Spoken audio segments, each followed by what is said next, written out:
right? Even without that. Yeah, definitely. And there's some people that are running their bakers on Raspberry Pis from like the ICO phase, so like 2017, 2018 Raspberry Pis Crazy, that are yeah. still doing just fine. You know. Well, last time I checked, it was still like the requirements were still for like an 8 gigs RAM. It wasn't like you didn't even need a 16. It's better to have a 16 gigs RAM, obviously, but I remember in the docs it said like it was still 8 gigs for RAM to run it, and you needed Yeah, obviously an SSD. yeah. I'm running my baker with eight gigs of RAM and an M1 chip and a Mac Mini 2020, and it runs just fine. Never missing attestations or anything. That's crazy, man. I can't even run the Reaper actual game with 8 gigs RAM. That's heartbreaking, man. Yeah. I've been playing Arc Raiders.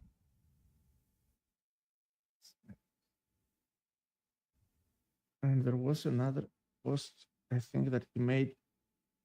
The one was for the quantum preparations and cryptography, and the other one, what was it about? Let me check. Let me check because the other one was interesting as well. Maybe even more interesting, for the recent future.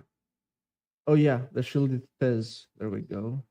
So he had another post about the shielded transactions on Tezos and basically about better ways to implement for more privacy. And there was also like an idea floating about maybe changing the liquidity baking rewards. You know how we have the liquidity baking now, right? Where it Mm-hmm. is with easy bits and everything. To actually have some sort of similar rewards or those rewards. I don't know if the idea was to redirect them or have something similar to basically incentivize the shielded set uh, pool, but he calls it set. And that would by itself increase, the privacy because if it was incentivized like that, more people would join and there would be more transactions every block getting in there. So it would increase the difficulty to connect the shielding and unshielding transactions. Yeah, incentivizing shielded staking, right? Right. Yeah, yeah, yeah. He also mentioned about staking, shielded staking. That was also very important. You know what? Yeah, I I mean should that's the find the killer links tech. and post them. That's the killer tech right there. I mean, a lot of my friends and I that are in the DeFi world and like farming shit, that's the primary income is your staking. And if you have big stacks in there, you definitely don't want Uncle Sam to see what you're doing. Or anyone, really. I mean, you don't want to make yourself a target if possible. And Yeah, correct. you hear about that Russian scammer in Dubai? Anyway, that's terrible.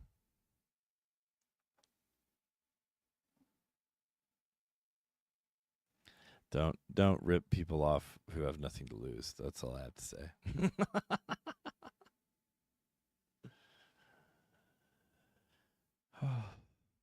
Sorry, I'm going to mute for a sec just to get the links and post them down in the space so people can check what we are talking about.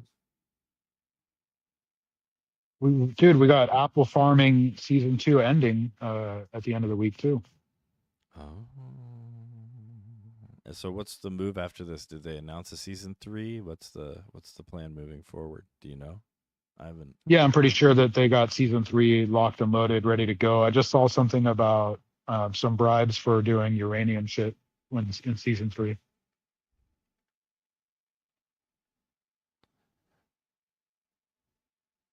All right. Yeah, I saw Superland is definitely gearing up. They've expanded some of their caps. They've added some more fun compounding things. So yeah, there's got to be definitely a season 3 coming. I need to dig into the deets. So, don't we have something big coming up here soonish, toward the end of the year, down in the southeast of the United States? Big gathering of individuals. I know that it seems like an annual thing you attend. Paper Buddha going on in Miami, maybe. Yeah, we do Art Week, Miami, which coincides with the Art Basel activation, and me and the Temple, which is the name of my community, we're doing a bunch of different events that are Tesla specific. We got an open call going on Webby. Yeah, it's going to be a blast down there. Now, do we have people coming from all over the United States to come do this thing? It's not just sort of like if you're on the East Coast, or like, will you see people from, like, say, Canada and Mexico and Australia, maybe? From every country. This is the largest art activation in the United States every year. So it's a whole week of taking over Miami. Art Basel is the main event. First time I was there, I was showing at Art Basel, Maine, and I didn't know what the hell it was.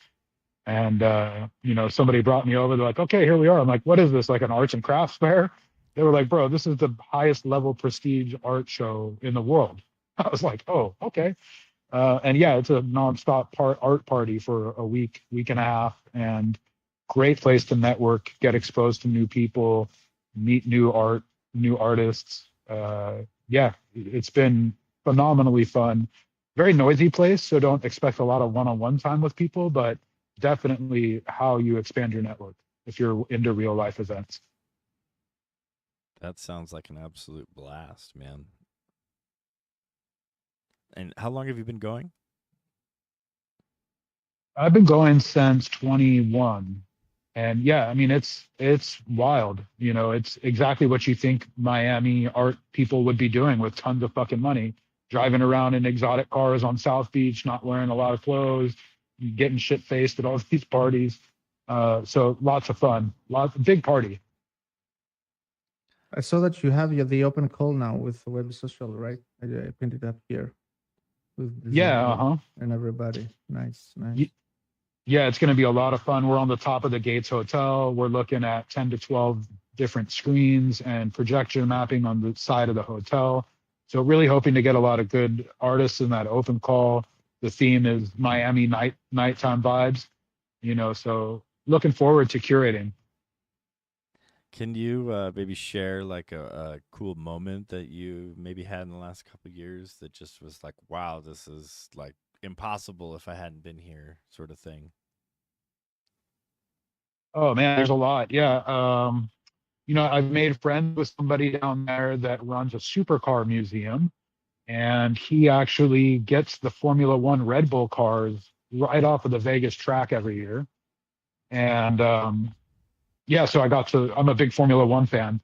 So I got to check out Max Verstappen's, Red Bull car, go hang out and kind of do a bunch of F1 shit, which is a lot of fun for me. And then let's see, other times I'm a big fashion nerd. So I got to hang out with, Tom Ford and a bunch of his people at one of the after parties there. Big, big Doctor Who fan. So I've been able to hang out with Matt Smith a couple of times down there, who played the Doctor a couple iterations ago. And yeah, the Pepe community usually throws a really fun fake Basel festival that's all paying tribute to Pepe, which is a fucking blast. A lot of Tezos crossover there, so hanging out with the Tezos fam.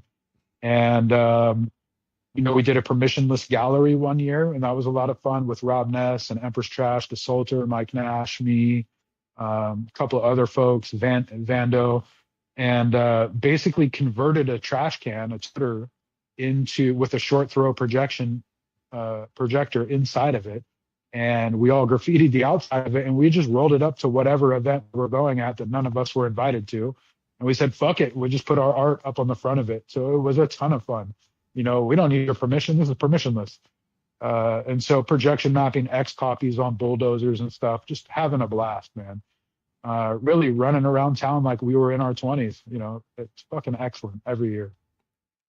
I didn't know you were an F1 fan. Who you got winning this season? Yes, for Orlando. Oh, dude, it's my time. I've been a Lando fan since he's been streaming in his bedroom. You know what I mean? So I'm like, this is my guy. He's finally getting it. But it's been great to watch the Max, Oscar and Lando battle. Yeah. And then me living in Detroit, I'm pretty excited to see the Cadillac team next year. They've got a lot of their wind tunnel testing and stuff here in Detroit. Yeah. That's going to be interesting for sure. By the way, quick shout out to Plexosaurus Rex. He had a birthday a few days ago. I just checked. Happy birthday, belated birthday. Happy belated birthday.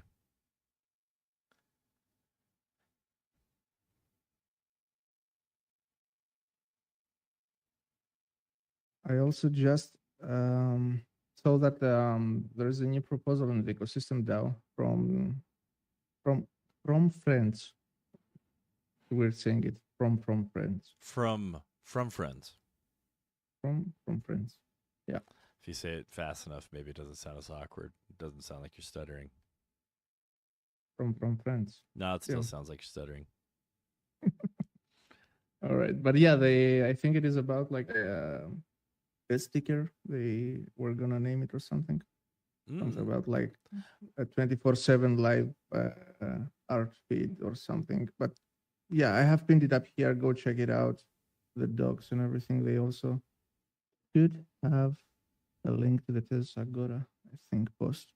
But yeah, in the end, if this is gonna be put for voting, and in the ecosystem DAO, anybody with Tez can go and vote for or against any proposal. So keep an eye on that.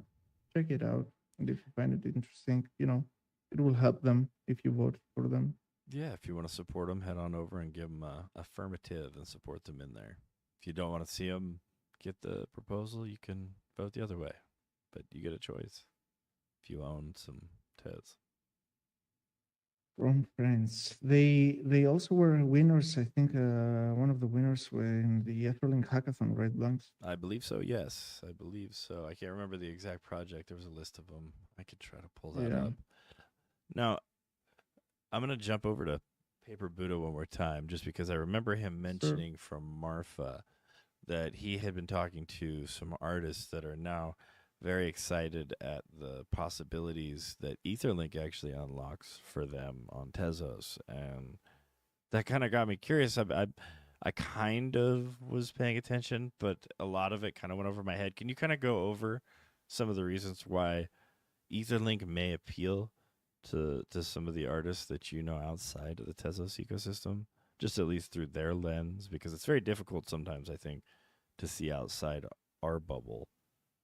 It makes sense to us, but it like when I see somebody really excited about something, I'm very curious why maybe they've found the excitement. Do you get what I'm saying?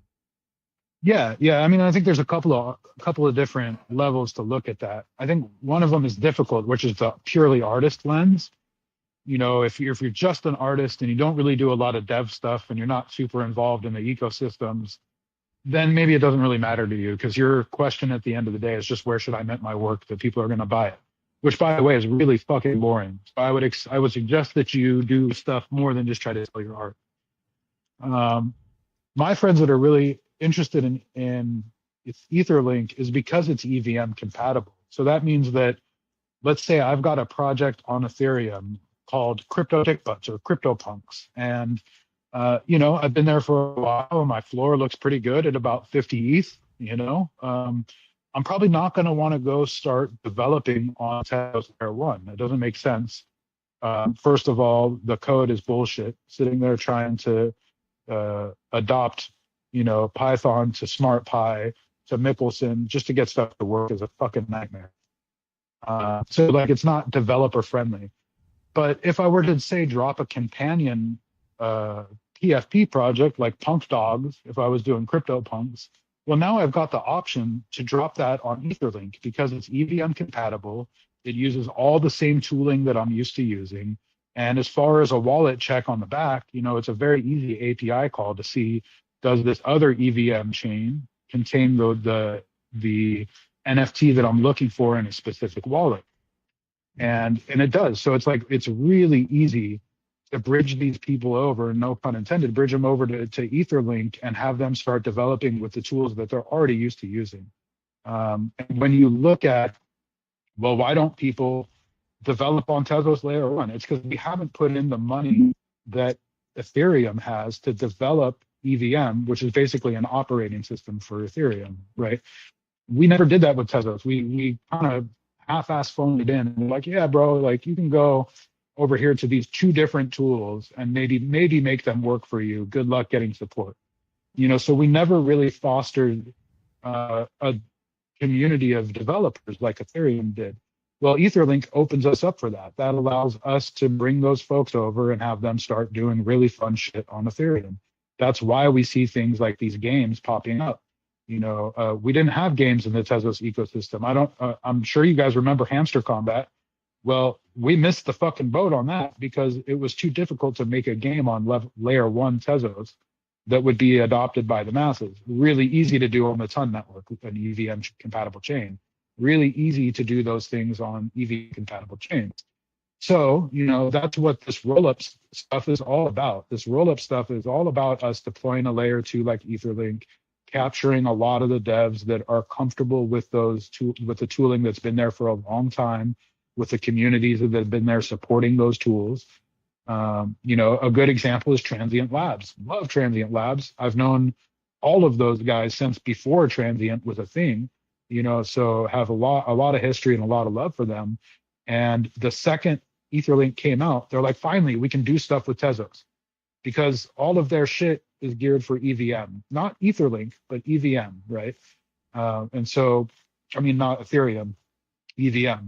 And so that means that now we get included. Now our wallet starts to get included with all of the other wallets. Now we're not the weirdo redheaded stepchild.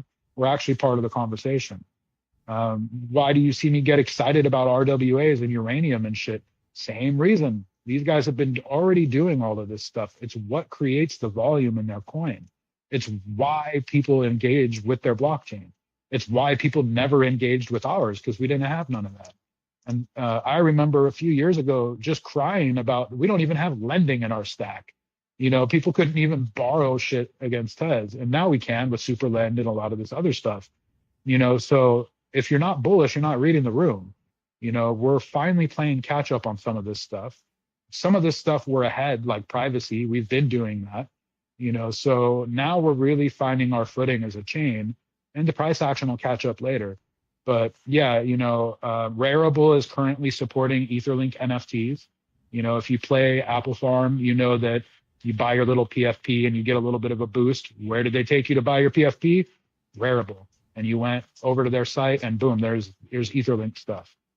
So I'm toying around with a couple of fun things on Etherlink. I know a lot of other creators and developers that are working on things. So yeah, it's a sunny, bright spot for Tezos in a big way. Now, when Spotify, but actually like a good version on Tezos? That's a good question. Fendel, get working on that. That's what we need Fendel to do. We need a Spotify, but one that actually I think him and Ryan, could maybe really inspire some people to get behind that. Yoshi would love that. But yeah, I think a Spotify would work great. That might actually be all that stuff is best version. All that stuff is possible now. Yeah, that wasn't really possible, was it, on the L1? A little sluggish, a little clunky. Yeah, exactly. It's like wanting to fly the Learjet on the Ford model. What is that? The old Model T.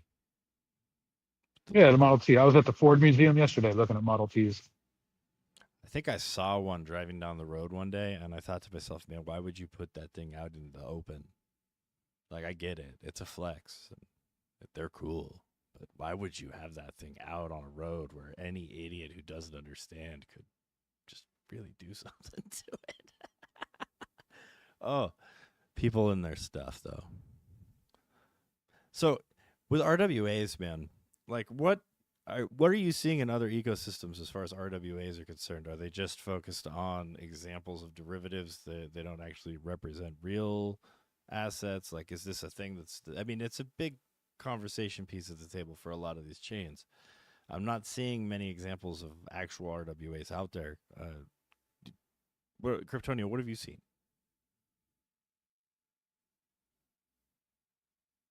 You mean on other chains? Yeah, like RWAs. Like, I know we have gold and silver and all that kind of stuff, but I mean, does like it? Yeah, gold. Gold has been out since 2020, 2021 or so. They were trying to put it on chain, but I haven't seen anything exotic like that. Like uranium. Yeah, or especially like super highly regulated like that to the point where you could potentially purchase it with rights to deliver if you have the ability Yeah, to, which is insane. That's always been the thing, yeah, right? If we're doing this, like we don't even know if our stocks are real. You might have them directly registered in your name, but is that really yours? I don't know. Are you still just a ledger in a database? yeah. Also, for me, it's the point of accessibility. Like you could invest in gold even before it got on chain, right? You had ways to invest Right. Yeah, in you could gold. just go purchase gold at the bank. Yeah, or online, even online, with whatever ways there are. Costco. But Costco sells gold. Apparently, there's like arbitrage available because they're not selling it at yes, high enough price. for me, the important thing was that with the uranium that you didn't have access before. Now you have, and there are a bunch of other, I think, like rare metals and commodities that you could basically make accessible to the public, to the everyday user through tokenization. And I wonder what could be next. Like what other metals or Or is it just commodities like, I could mean, we I'm see? thinking about things that are outside metals. You know what I mean? Like, how cool would Yeah, it be if you, Like land. yeah, or owned part of like a land. resort, like or an entertainment company or something, or like a services company, something. There Shit, was a you went tokenization of straight a to a resort, timeshare. wasn't there? I mean, come on, man. They sell these timeshares on Vegas. They're still pushing them to this day. Why? Because I mean, it plays into the same mindset that Didn't we have the Saint Regis resort tokenization on Tezos in the past? Remember? Saint You could, Regis. yeah, I don't know. I think so. I remember. I know yeah. we worked on different versions of that, but I don't know that it solved any I know that issues. back then it was 2021, I think, and there were so many obstacles, man, regulatory obstacles. So that's also one of the variables that we have to take into account. That back then they tried a lot of stuff to bring them on chain, but there were so many obstacles. Now maybe the field is getting, a little bit better for stuff like that to happen and Yeah, we already had the materialize. fart coin booms, so maybe they can take it more seriously. Yeah, maybe. But for me, honestly, I used to work as a real estate agent, so real estate and land and everything, if that happens, but in a good implementation, because it's really tricky, and there have been some attempts to tokenize, real estate, but they weren't that good, in my opinion. From a And real estate perspective, I feel like chain of command or chain of custody makes a lot of sense. mhm, Tokenizing that makes a lot of sense. yeah, yeah. And keep in mind, in many countries, even all the records of ownership and everything, they are not even online. Hmm. They're in some Like, book that's in the middle of town that could easily burn down. yeah. And we had that issue, for example, in Athens. I remember there was a flood actually in one of the main buildings where they stored a bunch of ownership books and everything, and uh, it all got destroyed from like the 1970s and the 1980s, or the records where they were all destroyed. So they would give you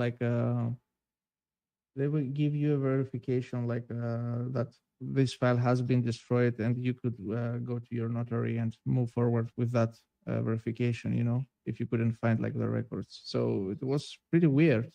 And to think that they still in some countries have them offline, it's when we have all this technology and everything, it's really, really weird, man, in my opinion. Yeah, I think chain of custody is a huge missed opportunity. Very simple. It doesn't mean like I'm not talking about like fractionalized owner. We have all that figured out. We don't necessarily fix that Yeah, with crypto.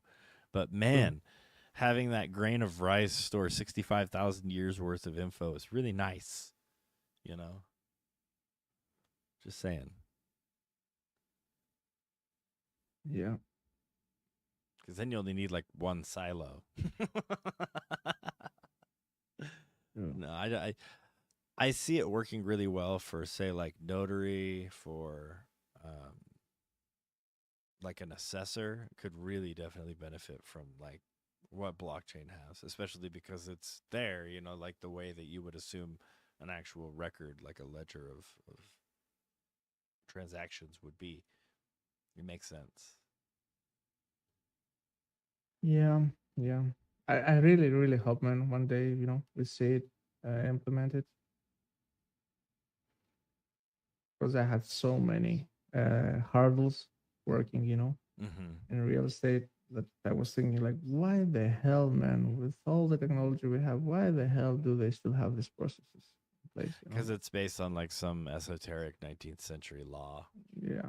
And not everything needs a blockchain, to be fair, right? To be No. solved. Like some of them could be with just databases, but blockchain could add another layer of like transparency and like Well, you remove an entire to- records department, like when it's all yeah. there. If it's public information and it should be accessible and easily accessible to the public, why not make it that way and then take the pressure off of, say, an entire department to do that, right?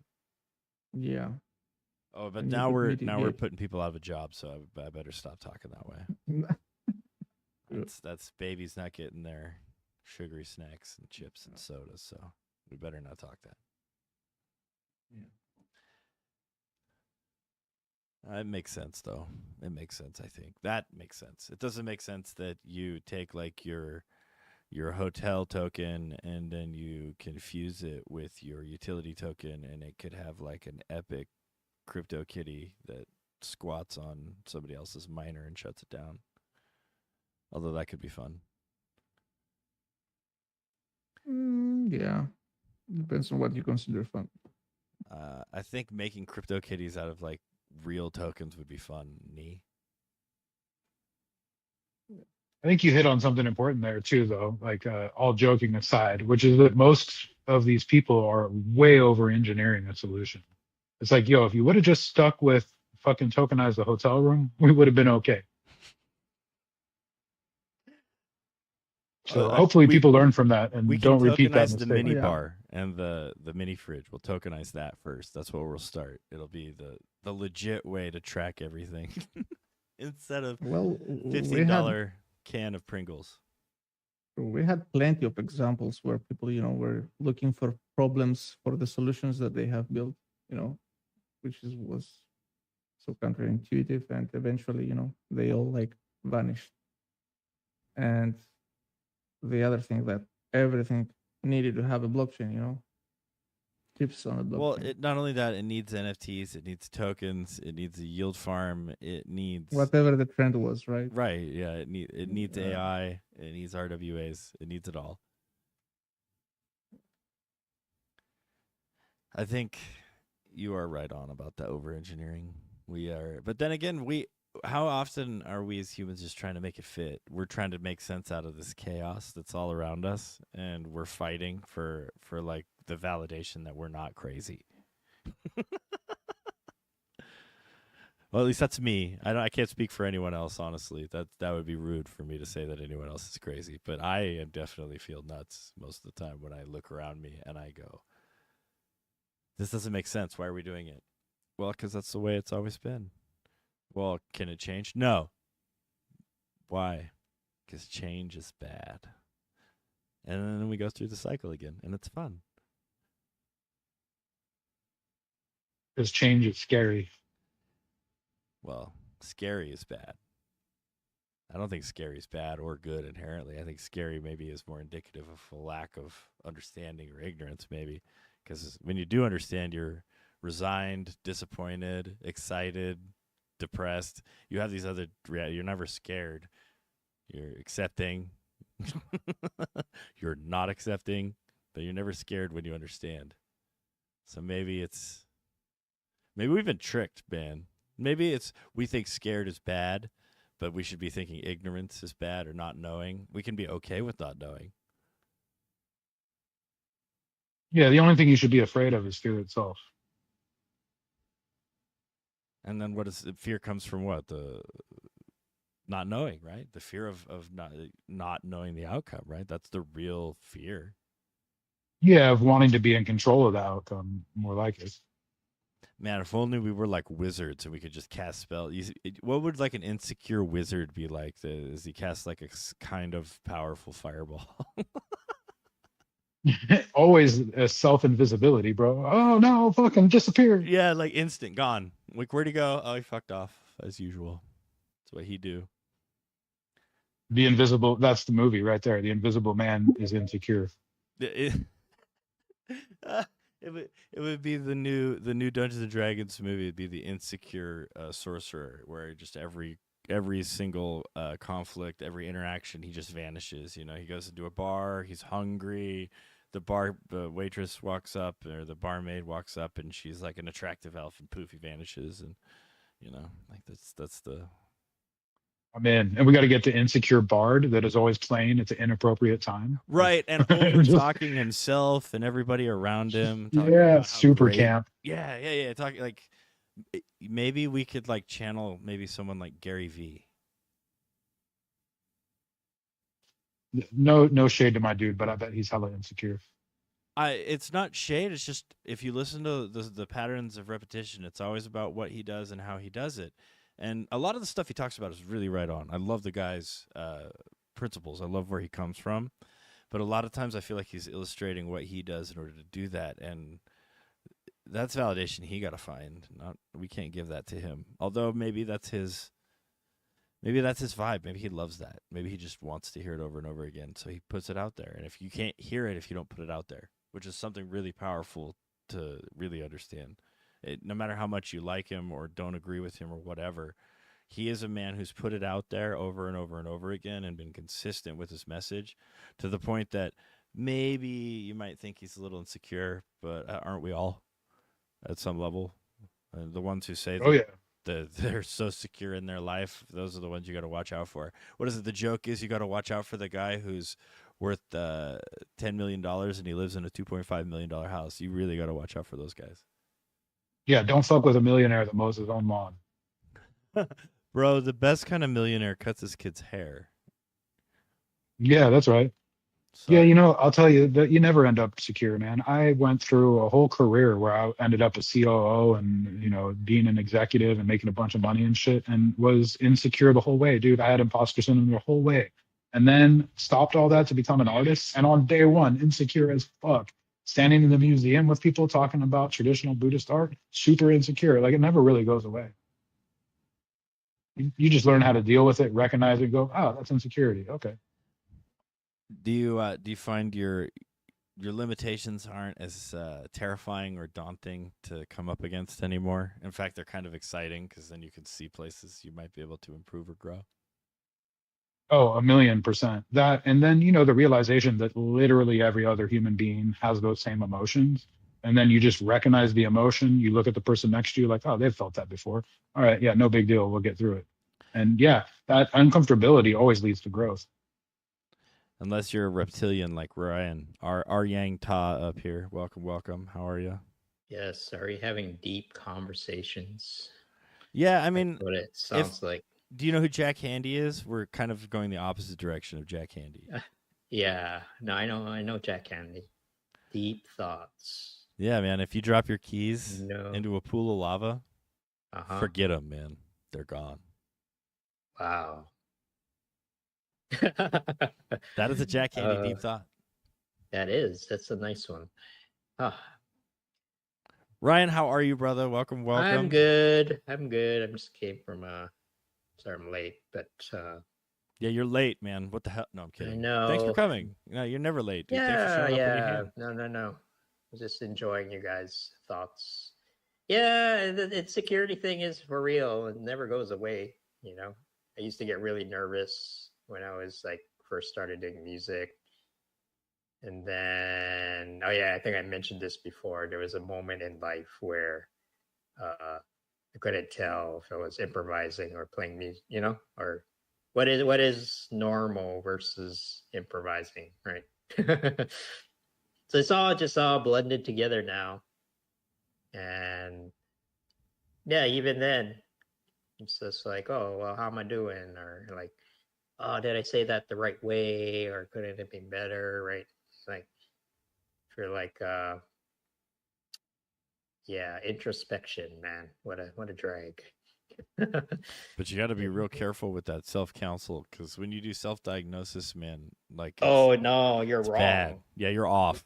Yeah, it's not as bad as you think it is. That's the We you know. are our biggest critics in the Mhm. world. We know our deepest, darkest secrets. We know why we didn't do that extra. We know why we didn't smile at that person. Does that make us a good or bad person? Because we didn't necessarily do Yeah. something fleeting? I don't know. If we 100% bought into this idea that we lived this weird perfect life and we acted out every perfect impulse, man, I think life would be wild because your perfect like world is nothing compared to my perfect world. And Yeah. I know Paper Buddha ain't trying to get in my perfect world. That's for sure. He's not? What's No, wrong with him? and neither He are should. you are Yang Ta. You are not. I've been trying really hard for the last, as long as I've known you. I don't even know what we're talking about, but You're good. but, I love you, man. I no, appreciate it. but like, yeah, no, you're right because like no one knows you better than yourself, and you see everything right about yourself. A lot of things maybe you don't like too, but the truth is that everyone else is the same way, and right, like, do you really know that guy you just passed by on the street, like what he's going through? Not really, and you never will. Right? So people are. Even The if he lesson told is, you, you probably wouldn't believe him. That's the scary yeah, part. yeah. So the thing is, like, the story, the moral of the story is no one's paying attention to you, really. No one knows really. I mean, So they're paying enough attention to make sure that they're not going insane. yeah, and but that's all projection, right?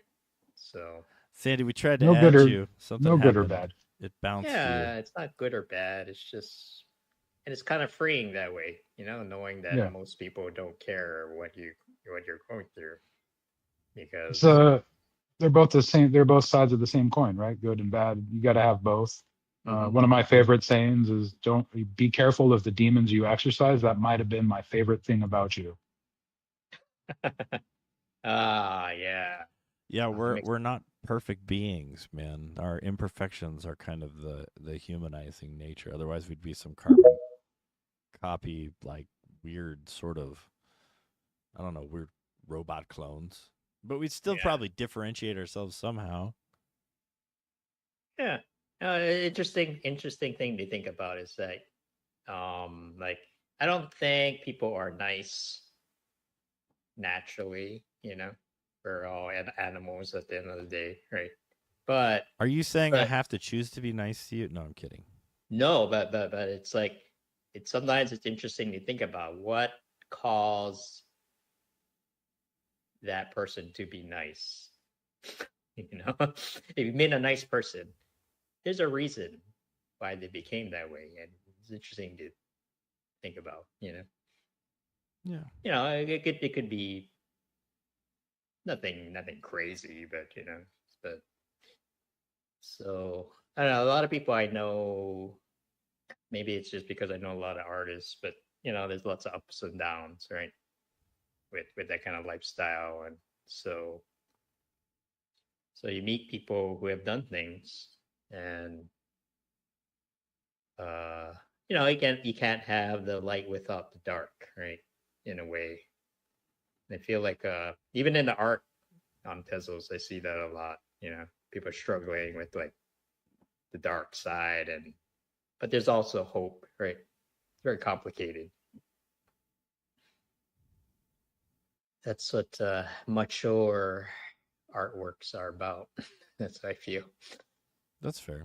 I mean, without contrast, you actually have no image. It's just flat, isn't it? Yeah, and it's about telling a story, right?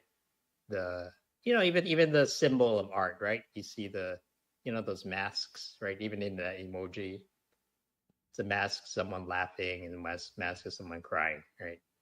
At the same time, and that's life, right? And then the other version is just handfuls of Zoloft every day where you're just flat. Sandy, welcome to the stage. Speaking of Zoloft and crazy, hello people. How you doing? Hello. No, that's not what I was So, referring at all. Hello, no, I will own it because first of all, thank you so much for giving me a chance to be here with you. I think perspective is what you were getting at, and Mm, perspective doesn't always necessarily mean you have to jump in the oil and get burned. Watching my uncles and aunts get killed during revolution, and learning lessons of how to live. I didn't mm, have to do what they did, so survival became different. But you know what, now that I'm 58, I think it also goes back to like a distiller. You distill things. Like, I was thinking the other mm. day, what was it that I really wanted when I was 6 years old? You know what I really wanted when I was 6 years old? To be able to have cats and dogs and to play in the garden and just eat the good fruit that was hanging from the trees in our backyard. And now that I'm 58, I had to do all these things. I had to go get my degrees, my work, build a family business, have a kid, check off all these things. And now I'm like, well, what is it that really makes me happy? You know what? Waking up in the morning with my two dogs, and like we spend 10 minutes playing peekaboo. One of my dogs likes to play peekaboo as soon as I wake up. I'm not kidding you. And so, and my brother's shop, they fix fancy cars. So I've been inside Ferraris, Rolls Royces, but honestly, I just like to go up to my Sequoia home, make art, and make sure that my son's okay, and not really worry about. I can't fix the world, but I've managed to create the world around me that pleases me. And like you said, it's my perfect world. Not everybody's a dog person or a cat person. I like my old Persian rugs. I like to drink tea with my son. And here we are. So you distill things. And, I've had a few surgeries, life threatening situations. So I've been in the hot oil myself. My sister almost died 2 weeks ago. She was in the hospital in critical care. Now she's going through chemotherapy. And when you got somebody so close to you like that, things sparkle more, food tastes better. It's a weird thing. You become a lot more appreciative of everything. And you try to kind of create boundaries to be sane. And yeah, I've been diagnosed with ADD. Well, first in school, it was dyslexic, bipolar, and all these other labels. But you know what? If you see me in the street, you think I'm perfectly normal. I'm the person people ask for directions and when shit gets weird, but they don't know what's going on in my head. Well, no one does, and no one ever will. That's okay. I mean, I You know. think maybe one Study. day with Neuralink advances, maybe we'll be able to get Well, inside each other's maybe. heads. Maybe Uh, be weird to wear I- somebody else's that skin. sounds for a really day. weird. I'm very uncomfortable with that. No, thank you. I don't know. I got a weird idea that maybe the brain's more of an antenna than a storage device. I don't know. We'll see. I guess for me, like I grew up, I both my parents work for the government, and so. Oh, what secrets do you have? I'm not at liberty to say. Obviously, they were like the in UFO accounting or ones. something. Yeah, but Oh, can you give us a hint? Oh my God, I hate when people do that. Well, I know But- something, but I can't tell you. Otherwise, I got to kill you. I don't know anything. Trust He me. knows nothing, and he's being dramatic. I'm not authorized to say that. I'm not authorized to even acknowledge that. But he would be statement you dramatic just even if he made. did know. Yeah, No, I'm kidding. yeah, but no, Sandy. but like it's more like a social thing where, like, when you're working in the public sector, you have to be very careful all the time about what you're saying, right? You have to. Yeah. So that part of, I understand it's like related to insecurity, but it's more than that, right? It's like that anxiety you have of not, like, you having to be careful, right? Like walking on eggshells. So I kind of grew up like that, growing up, like He worry grew about. up Japanese, folks. If you want to. Yeah, I mean that doesn't help either, this. Yeah, no, you got to be proper all the time, right? So Yeah, well, we're all judging you. yeah, I mean they are, and it's true, and they totally It are. is, unfortunately, as much as I want this world to be a free. Yeah, to so be, it's not just all in your head. There is some of that judgment going on, but doing music and art for me was like an escape because that where it felt like, oh, I could just do what I just want to. I'm just doing something for me, right? And I have this idea I just want to see out, and so it's been interesting because part of the reason, like out of all the places I I've been with a lot of subgroups throughout my life, but the folks at Tesla's is a little you're direct, but so I don't get a lot of that anxiety of like having to filter myself, which I really appreciate. But at the same time, you have your shit together. That's the part I don't understand. Because I have a lot of people where it's just like, oh my god, they have no filter, right? They have zero filter, just see everything that comes to the top of their mind. I'm like, oh my god, I can't believe you just told me that. Like, and I used to hang out with those people, and then like a few years later, they're like, oh, what happened? Why would you get fired from your job? So I don't know. Like maybe I'm just kind of rambling right now, but I'm just saying like. Oh, there's nuggets in there. I would have cut you off if you were rambling. There's some nuggets in there. I'm still loving this. But like, I think you got people here. You're not as unhinged as you think you are. Like you guys. But you might be. But in a way that makes you more dangerous because you know how to circumnavigate the world of normalcy. But some people might argue that's sociopathic. Hmm.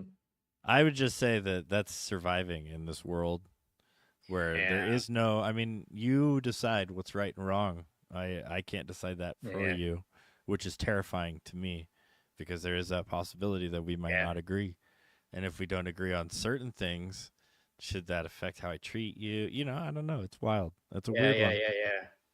When we all think the same and we look the same because we look around and we just see ourselves and everybody, man, the world is nuts. And it is nuts. That's how we relate, though. I know. So I appreciate every last one of you being so vulnerable and open up here sharing because, quite honestly, it's tough being real in this world. It's very easy to hide. We can hide behind an online persona. We can hide behind our sunglasses. We can talk about the weather. I mean, you used to have a newspaper that you could hide behind in public, and you could go sit on a park bench and just pull up your newspaper, and then you were like in your own little cubicle, but out in public. Now we've shrunk the size of that thing down to a little 8-inch screen or a 4-inch screen. But I mean, we're not that much different than we were, I think, 100 years ago. Maybe life has gotten a little easier, so we have less of a communal fight to survive and more of a area to just sit and complain if we want to or be happy. Kind of a weird place. We have more time to complain now. If you choose not to complain and you choose to try to rewire the brain and you stop thinking that way, man, it stops happening. Complaining feels so good, though, man. Unfortunately, there's but what? There's a study behind that, though. We're in a great time of change right now. Oh yeah, for sure. You're right. What you said about 100 years ago, it was the same as now. Okay, 100 years ago, it's the extraction mentality. So the Industrial Revolution, people lost fingers, they worked mega hours. And it was the owners of these factories that extracted the labor and the profits. Has that really changed? Amazon, people, they peed in a bottle and we heard what happened. Amazon makes all this money. Facebook, all these children, I would think, people who had to read and listen and watch the horrific videos and be traumatized because they worked in the censorship department. We're connected. We created decentralization, but yet the extraction still continued. 99% of the value of so many tokens disappeared. Liquidation got taken out. Yeah. And the artists are still building platforms. Do you think that's human continues. nature? Do you think that's human nature, or why do you think that's still happening? We've gotten to, I think we're in a time of great change. I think we're finally so connected globally. We see everything that's happening, and we're the artists that are pointing out, is this who we are? Is this extraction mentality? Are we going to continue Mm. to be, and like you said, it's scary, change is scary, but we're seeing it, yet we're participating in it. I'm so done building platforms for other people. I've been doing it for 4 years. I've sold nothing. I mean, next to nothing if I was going to have a real job. So I've had my time and energy extracted. And I just don't see the overall thing changing yet until we finally get to a point where we realize we don't want to participate in the extraction mentality of this world. I don't care where you are. You can point at China, Russia, Iran, United States, all of it. It goes in, So, yeah, yeah. it's up to the artists to point this out with their music, with their art, and make it on everybody's mind. And you know what? I think the younger generation, the Z generation who grew up with this technology, I'm watching them and I'm hopeful because we have to make a change because ecocide is real. When I see 20% of the Sequoia National Forest, the trees disappearing in 5 years, I'm done telling people what to do, this and that. I'm just like, just come look at them before they're gone. I take Mm. pretty pictures and say, come look at them because I can't fight this extraction mentality with anger or any kind of vigilance. So that's where I am. We have to stop the extraction mentality. Yeah, change is coming though. And it's pretty obvious, I think. Actually, tonight I'm going to hang out with the new mayor of Seattle. I supported her in the She won? canvas. She's probably going to win. Like, okay, I don't want to jinx it, but yeah, it was 49.8 versus 49.7%. Okay, that's how close this was. Dang, are you guys like So- going and like, are you checking the votes that didn't get counted and No, canvassing no, no. them and trying to get I their don't know votes how long. reinstated? Like, It honestly might go for weeks, but it's. I was but a anyway, swing vote for an election once. I got approached by a group to so, fix my but signature. yeah, basically, what happened in New York is happening in Seattle, and yeah, no, like it's not just it's all connected, right? Like we're in times of big change, right? Like, um, it's the economy, it's the jobs, it's the tech, it's politics, and but it's also culture, right? With art, and I feel like we're kind of going through, like Sandy mentioned, like it goes in cycles. This happened during the Great Depression as well, right? Like uh, power consolidated to corporations, right? Corporations controlled everything. We were living in a gilded age. The gap between the wages and living standards widened, right? And then the extraction, right? And then it's very, very hard to, like, I don't know, it feels overwhelming, right? Like, well, what can you do, right, as an artist? But I do think, the best thing we can do as artists is really just kind of show the world as it is, right? And for that you need a degree of like directness and honesty, and just being yourself, right? And Where can I get a degree in directness and honesty? Is there like a bachelor's of arts in integrity or something I can get? MBA, no. MBA seems dirty and seedy. Those Oh, all no, those no, people run the world, right? No, I was saying, what is not that? You can get an ethics studies. Is it possible that a college can't actually bestow a degree of integrity because they don't actually have any? I don't think, as someone who was kicked out of university once, I don't see that happening. I too was kicked out of university. Really? For what? Well, you got to go to class. I got a 0 Oh. 0, bro. You deserve that.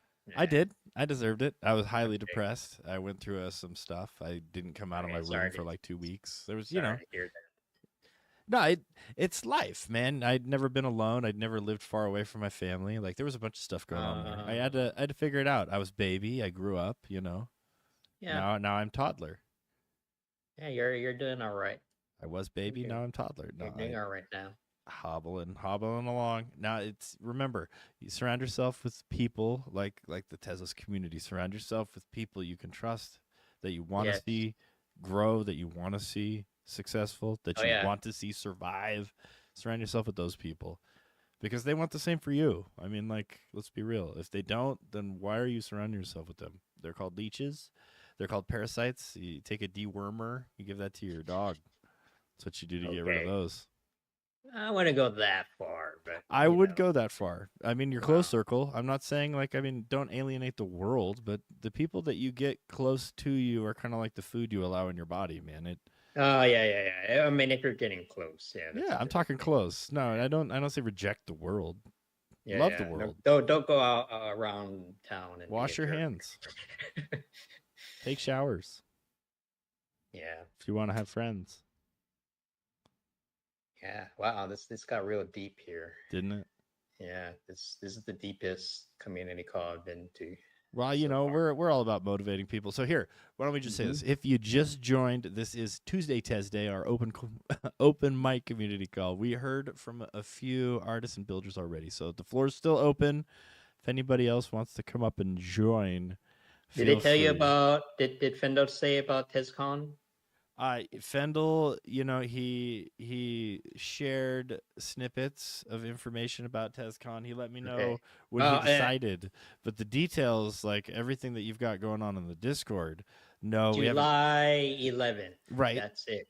That's all the info we're releasing right now. Yes. All the other details are sort of you have to be around and part of it in order to hear the rest.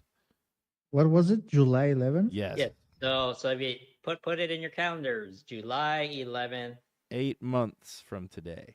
Yes, we're starting way early. You're not going to remember this. Unlike TezDev, which is March 30th.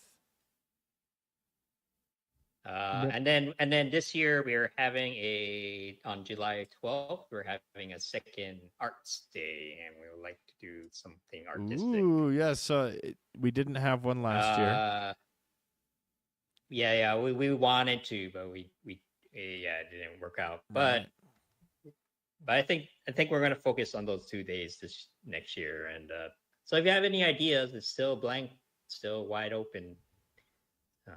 I got some ideas, buddy. I got some ideas. Yeah, we need to poach those ideas. We need to poach them. We need all of the ideas. Just kind of pour them out into a big sack and then just make them happen. We'll have it in a wacky, awesome. We can sprinkle them on the ground. We can roll them up and smoke it. Whatever. Everything in between, dude. We need all the ideas. Yes. So we're facilitating feedback for what you want to do. Is there a chance we might be able to see you come out for TezCon, PB?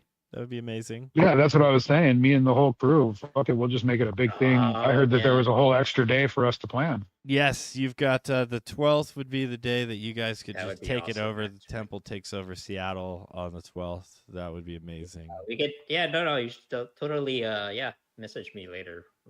I will. We'll talk about it sooner than later, PV. Sooner than later. Yes. Yeah, definitely. We learn our lessons that sometimes 8 months is not enough. Well, when you're planning these things, technically you should start planning it the minute it's over, right? Like you should be working on the replan. So like when you get these things running, then if you happen to start having quarterly events, you're still planning them out 12 months in advance. Fendo was actually good about reminding us about that. He's like, "Hey man, we got to start planning already." I'm like, "Yeah." You guys have an amazing resource out there in the man Fendel. I'm just letting you know. Oh yeah, he knows everyone around here, and yeah, I think if he's coming up, let him speak for himself. If there's anybody in this space who has probably been through a lot of interesting events, venues, performances, I bet you Fendel has some stories. You've been in the professional music scene for a long time. And not just as like we're saying like a jam musician or some sort of studio guy. Like, I mean, you've done it all too, right? Fendel, welcome. Hey guys, really lovely to hear everybody, and Yeah, I've been playing music for a long time, of course, as you know. Lots of different contexts, different bands, and amazing connections. And yeah, really looking forward to TezCon, Paper Buddha. Can't wait to see you, my friend, and anybody else who's down there. Of course, you're very much welcome. And we're also looking for a theme, which Brian and I had talked about. Um, Oh yeah. so if anybody has ideas for that, we even were talking about a kind of a thing, something that you were talking about, Blangs, which was, kind of what does Tezos mean to you, or He's how talking does about that. He's talking about our branding session. I know it's a branding session, but I kind of thought that, maybe there was something to that in the theme of TezCon itself, but it was I think so. just an idea kicking it around. And yeah, I don't know. What do you think, Blanks? What other ideas did you have? Well, I mean, it was I interesting talking to Plexusaurus Rex, but you know, we had talked a little bit about maybe like attaching a theme to place um, or which? Fundraising. Oh yeah, fundraising. Um, Oh yeah, you're yeah. still there, huh? Right here. Oh yeah, we had a dinner a couple. Yeah, yeah. It was fun. Uh, yeah. No. In case people don't know what we're talking about. So like blangs. Like we had a talk a couple weeks ago Dude, about. what if so if the 90s are popular, why don't we go ahead and go with the 80s? We'll do an 80s theme, like a punk theme. That resonates with what does Tezos make me feel like. I mean, the punk movement's always been pure. Yeah, You know what I mean? But it's like, yeah, Just like minus the heroin. the idea was that, hey, we should talk more when we talk about Tezos, we should talk less about like what we're actually doing, but like how it makes us feel, right? So like, for example, for me, it was like I feel very safe when I'm talking to you people here because I can say most things and not worry, right? Because you're very honest and direct. And, I love Taya because they're reliable and I can count on them, right? It's just security, right? Safety, like I'm like, oh yeah, you're right. And then so yeah, we were talking about that for a little while at our dinner. And so thinking like, oh, maybe that can be part of the theme. So yeah, I would like to ask everyone here, like, what does Teslas make you feel? Right? Like, I don't know.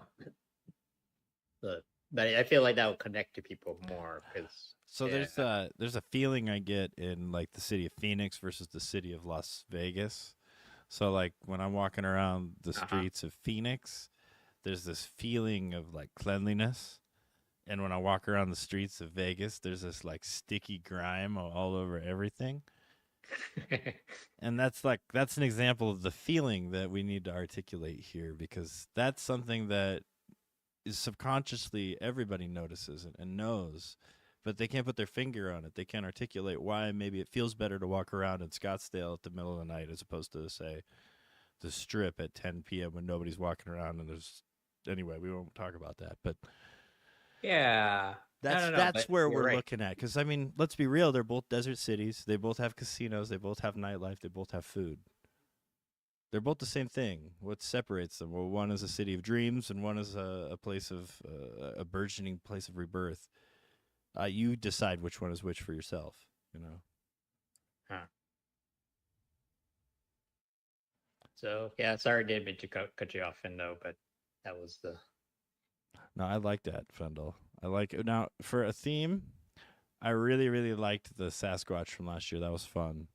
And clinging on to the Pacific Northwest is, I think, pretty the iconic. truth was out there, right? That was it. Yeah. The truth is out there. That Sasquatch alien theme, that was beautiful. It plays into a lot of different, like you could go with it in a lot of different places. It had a lot of mind space with it. You didn't have to say much, and it told you where it was. It was Pacific Northwest. So something along those lines is really smart, I think. I think if we we do theme it again, I mean, it'll be a lot easier to incorporate the theme, have a lot more galleries and things curated in that direction, have more people prepared to go that way, and then we can actually dress in that fashion too. So get more into the theme this year could be fun. Maybe it's uranium. How does uranium make you feel? What if it's just yellow cake is the theme?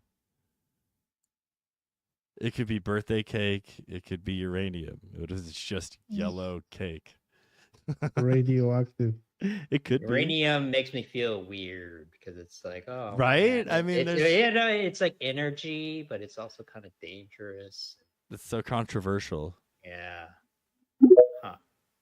Yeah, it's not that easy, right? It's not like I was kind of making fun of it, but it's actually not that easy to talk about. So no, it's I'm curious to hear more. I don't have any ideas yet, to be honest. I'm just here for the logistics. You guys can do all the. So, are you feeling indifferent, ambivalent? I'm not a good theme coming upper guy. Well, what else does this make you feel? Me? Safe. Yeah. He said it feels safe. Yeah. It's security. Safe? It's Safe and reliability. Oh, the secure. security. Okay. Yeah, There's a especially level of that trust and reliability. That yeah. It's a nice because, like I said, I was saying earlier, like, I grew up in an environment where everyone's like kind of touchy, like even artists can be really like, so like,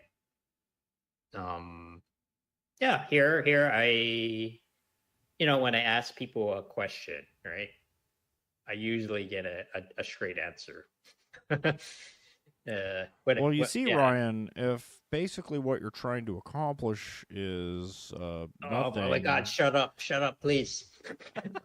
That's what I'm thinking, but I can't say that. I'm Yep. like, Yep. I'm like, get to the point. Yeah, get to the point. No, you're gonna just go. You got to be careful, man. The old man is starting to show through. I know. I am getting old. That's funny. Oh, I want to say welcome to the stage, a 3D pin wheels by Inhoka. Welcome. Oh, retro. Retro's coming up. I didn't fat finger retro.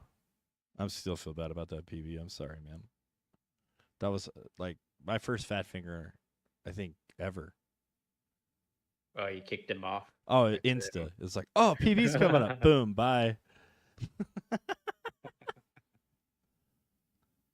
All right. Well, Ryan, I guess what about something? Classic.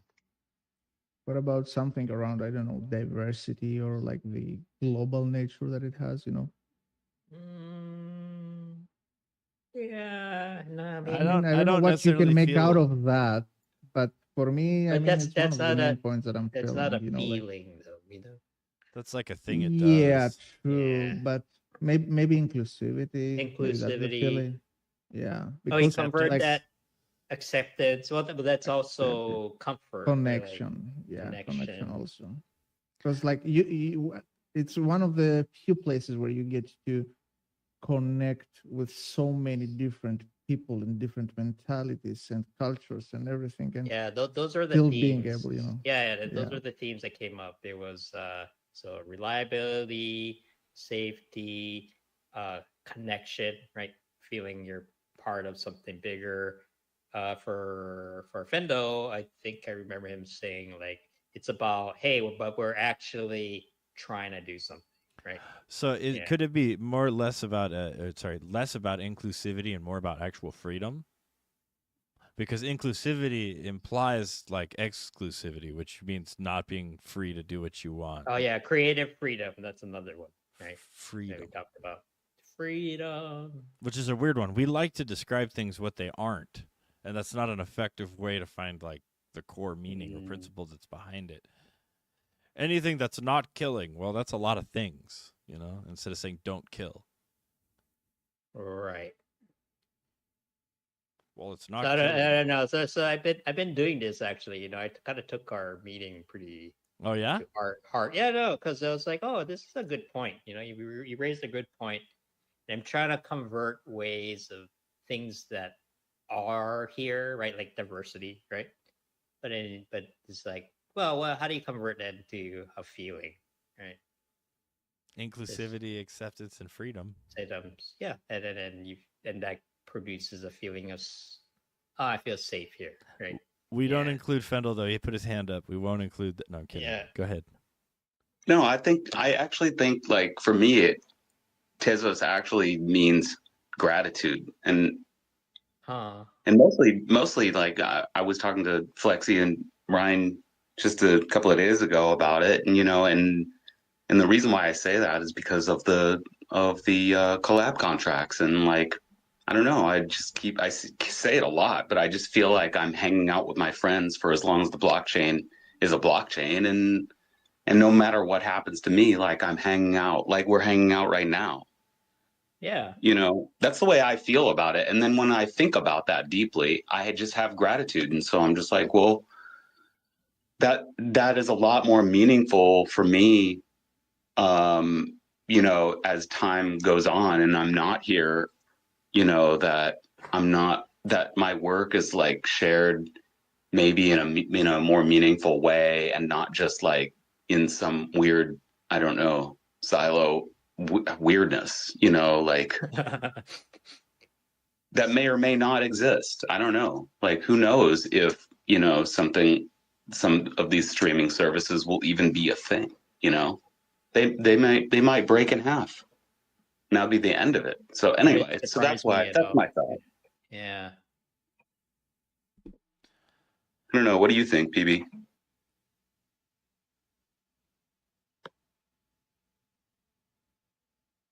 Oh, is he there? Maybe he's occupied. He could be. Oh, there's Retro. Retro. Hey, What's Retro. up, Retro? Welcome, man. Hey, what's up, everyone? How you doing, brother? Hello. I'm doing very well, thank you. How are you guys doing? Been enjoying the conversation. Super fantastic. So I thought I'd come up and say hello towards the Oh, thanks. end of the show because I've been eating my soup and bread. Yeah. Oh, that sounds Fair delicious. Have any thoughts on It's kind of rude when your wife makes you food and then you're kind of like in spaces at the same time. So I thought I'd do the polite thing and just wait for me to finish and then. Now, Yeah. in your house, is it culturally polite to slurp the soup to show appreciation and joy while eating, or is that considered like bad manners? It's not a topic that's ever come up, to be honest with you. So It's like in I some can cultures, like experiment. a I big can experiment and let you know. at the end, it shows appreciation for the meal and the person who prepared it and the host. Oh, okay. I see what you mean. So in my household, not in my household, in my family, my grandmother used to burp very heartily, and I was always told that it's a good thing when Indians burp because it means they enjoyed their food. Yeah. But I love I'm it. not sure if that's true. But yeah, that's Oh, I love it. my You're gonna gran get the used to. biggest She used to smile right love now. her massive burps. I'm very proud of them as well. Yes. Oh, that's great. Oh, thank you for sharing, Retro. Oh, that's awesome. Oh, I got the biggest smile. Dude, that was hilarious. But just remember, India's a big country, so there's probably someone in India who will tell you that's completely false, and I'm spreading lies. Right. That's why I said in your house, your home, your home culture. Like when you're at home, because sometimes you develop these things that work for you, that like never were a thing in your family before, and probably won't. Well, who knows? Maybe your kids might pick them up. Like when they use weird one-off terms you use for words outside of the house, and they're like, "What do you mean nobody else uses this word?" What have we done? I thought British people were all into manners. No. I think you know what? I think it true? is true. I think we are into manners, generally speaking, when we meet new people. But you're Indian side. Is there a difference between Well, manners and being polite? Oh yeah. So the difference between manners and being polite. No, they're the same thing, aren't they? Arguably, I mean, some people say that the British are very impolite, but they have great manners. Yeah, You mean through the use of sarcasm? Yes, well, I mean, you the have sarcasm. incredible wit. You know, your verbal sparring, watching two people who are just going at it in like the UK, for example, is we can't fathom that in the United States. That's way too much. Like every argument in the UK is like a Guy Ritchie film in the United States.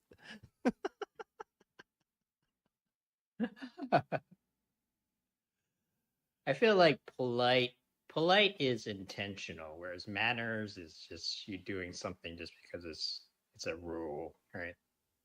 Well, I think the manners is is up to a certain point, because there's boundaries. So I guess at some point when someone's taking the piss, the manners fall away, and then it becomes a Guy Ritchie film.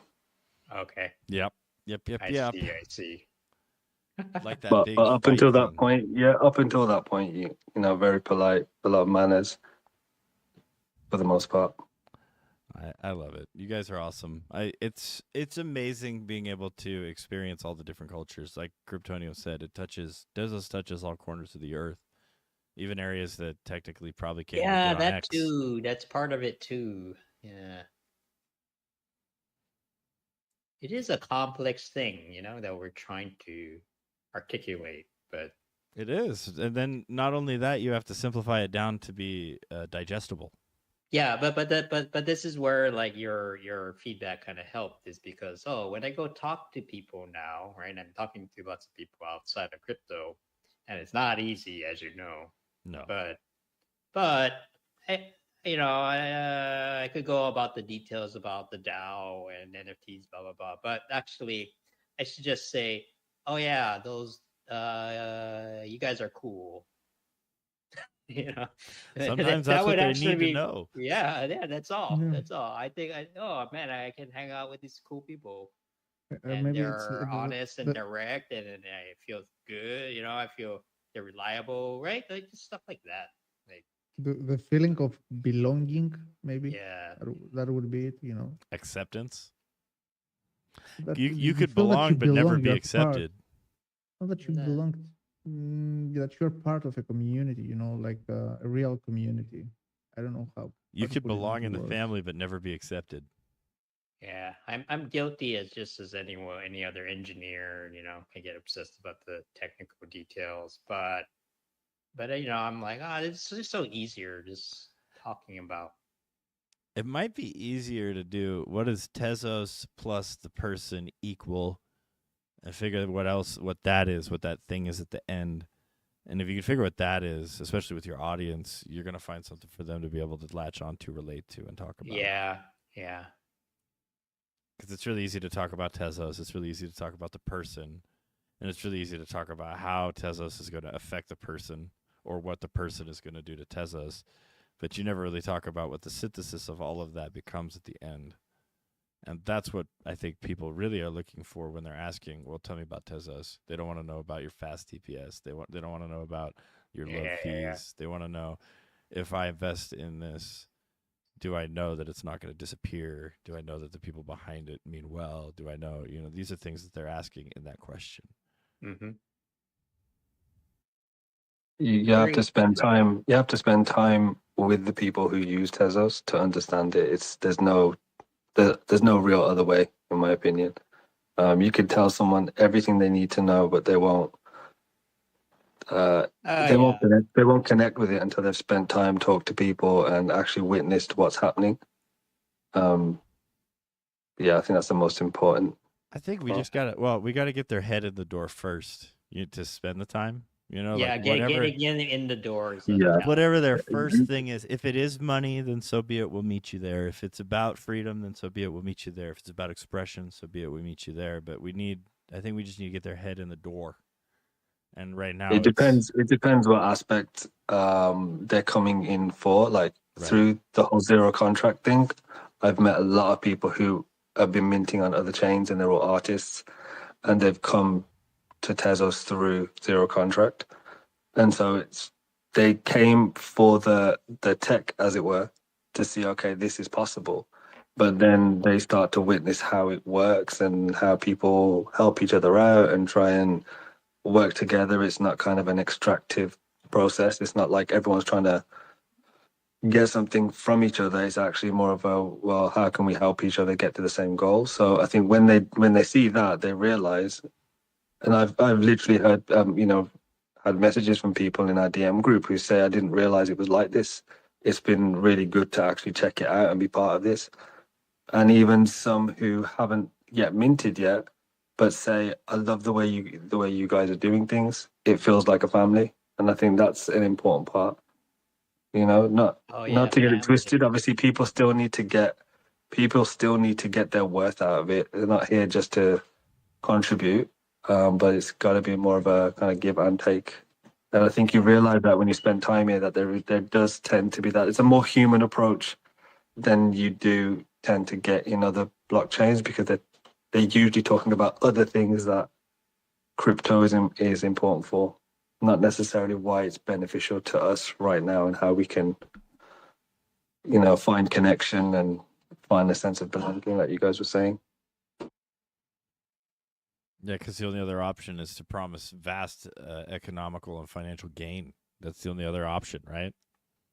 I think people. Yeah. We get that out of the way quickly and tell them there's no financial opportunity here. Just, you're here for the vibes. I'm joking. Pendle, you have your hand up. No, he doesn't. Oh, no, earlier. He did earlier. Oh. Well, okay, maybe he got occupied now. Okay. Yeah, he's busy. He's hosting. They're doing something over there at his house. I don't know what. Dude, Fendel's house is one of the coolest places I have ever been. They're plotting something as we speak. I know this. No, I think family friendly. That I think. Oh God.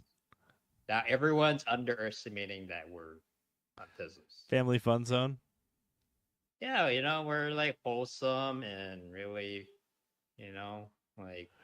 I don't think we're very family friendly. That's relative to what else is going on in the world. How about that? But I think we're more like docu-series drama. I guess so, but you know what I mean. I mean, we're pretty wholesome. Maybe a dramedy, for the most part. Like, yeah, I mean, you see some weird stuff in the artwork sometimes, but it's not like it's. Anyway, I'm just saying we don't have any super degen spaces. Yeah, I think that's what we're a family, but see, this is where it starts getting cultish. Because it sounds like a cult when you talk about it. Yeah. Well, if it's successful, it's not a cult. If it fails, it's a cult. I don't know what to tell you. That's only two differences. It's like it's definitely a cult. It's a 100% cult. It's the difference between day drinking and alcoholism. It's just how much money you make. That's the difference. Oh, I see. You have to indoctrinate people into a certain way of thinking for them to join the family. That's a cult. But what if it's a community based on a universal shared principle? It's not necessarily a matter of convincing people of something. It's a matter of... You sound like a cultist. That sounds like you're trying to convince me of something, Blanks. Am I, though? Or am I trying to identify common relatable ground to meet at, as opposed to try to convince you that I have the thing for you? I feel like the hole is just getting deeper and deeper right now. Oh, we can go far. I can have fun with it, too. Next, we're gonna go knock on doors. I may have been classically trained in building cults. Anyway. Well, that's a good skill to have, man. You can make a lot of money that way. I prefer to provide a service than convince people that they're gonna get something they don't.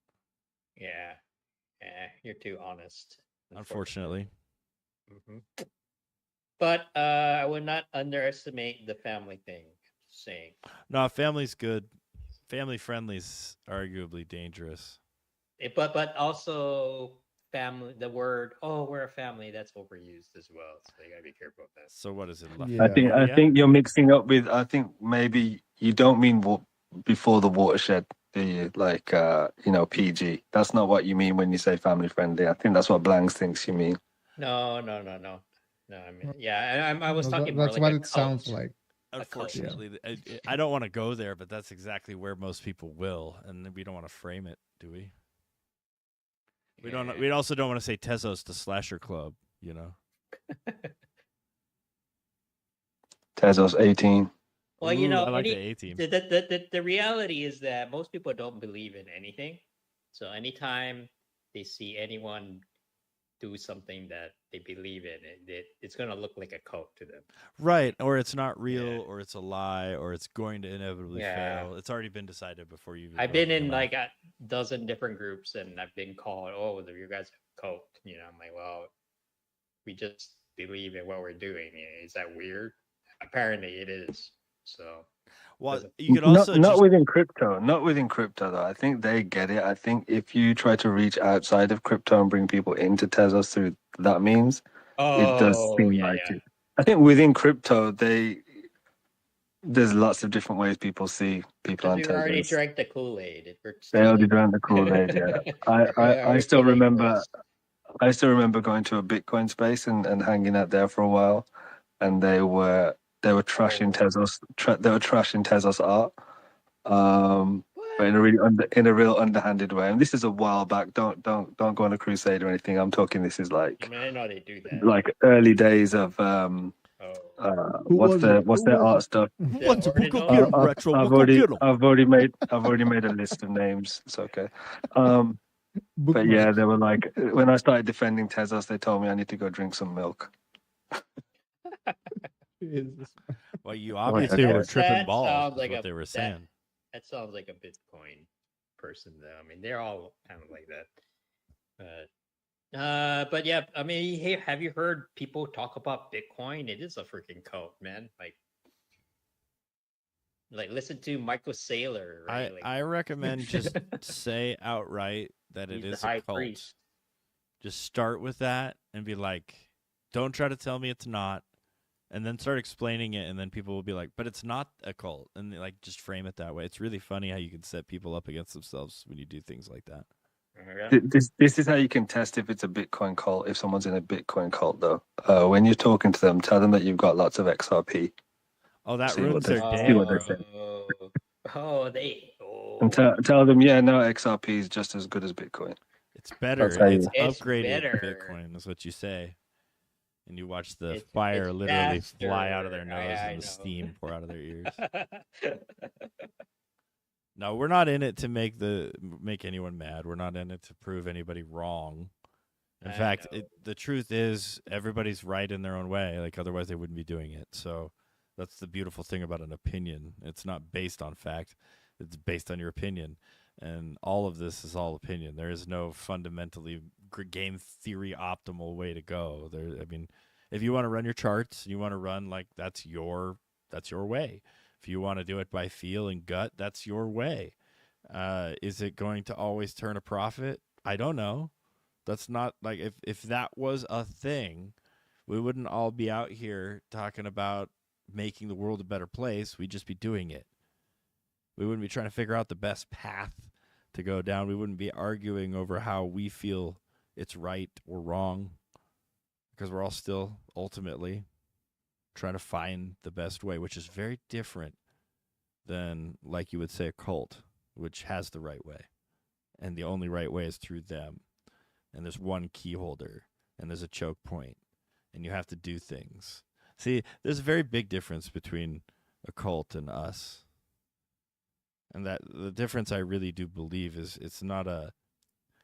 there's no linchpin system in our community. It's not you have to get Arthur's like blessing in order to participate. You don't have to ascend to the 7th level so some alien can bless you. Like it's easy to point out that things are like cults, and it's easy to point out all these things, but that's just insecurity and a reason to say no. And if we're out just fighting the objections, if we're out there just fighting people's objections all day, we're missing the people who are looking for this opportunity, who understand what it could potentially mean, who are looking for people like us.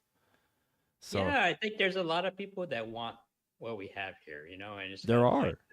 yeah, and it's easy to get There's fixated. still conflicts. There's still conflicts, though. I mean, there's nothing's not paradise, right? I mean, No. There's and I think that's the important thing that does separate it from, if I'm going to defend the anti-cult idea, is that's what does separate it, that there is conflicts and people have different ideas, and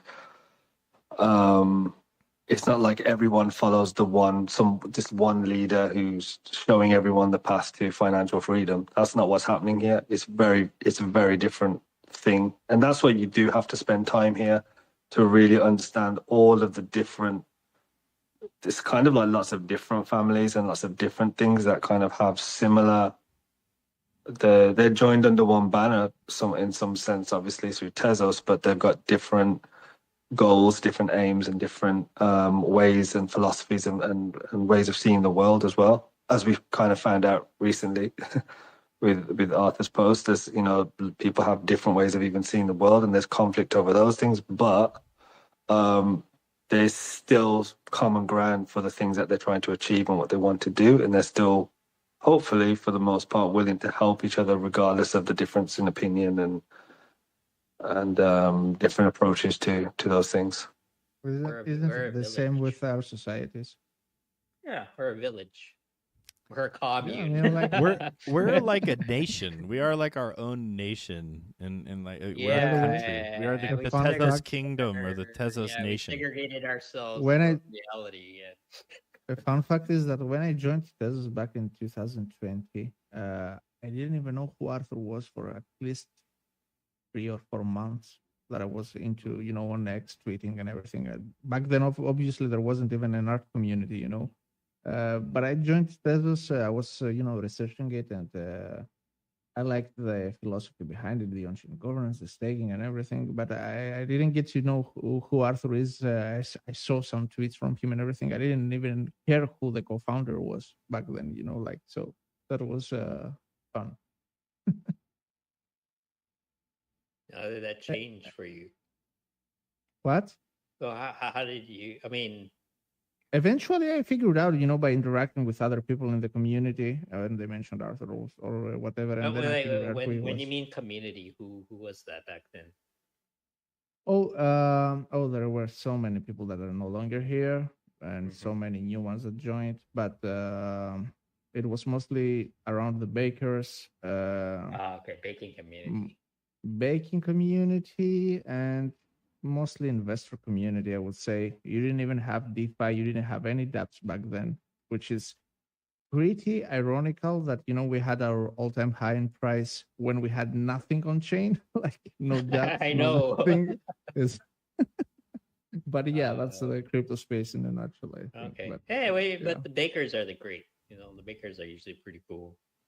Yeah, totally. And but even back then, I remember even the bakers and or the simple delegators, the people that were in the community, this nature of helping and like guiding other people, how to delegate back then and which wallet, how it works or whatever. It was much earlier, obviously. Like but people care, right? That's what. Oh yeah, absolutely. Yeah, that's what makes a difference. I got so many questions answered by people, random people on Twitter that I didn't know about Tezos back then. You can tell when someone's there just for the money and they're saying some bunch of bullshit, right? Like, yeah, it's obvious. Like, but here people care, and it's obvious. We still have a bunch. But there is a bit of a balance, right? So, like, when there's the attitude of they're only here for the money. And you kind of got to shed that. No, I'm not here for the money. No, I'm here just to help. I think there's a balance between the two. Realistic. It's not realistic. Exactly. It's not true. Yeah. So I think sometimes we have, and I'm speaking from the artist point of view.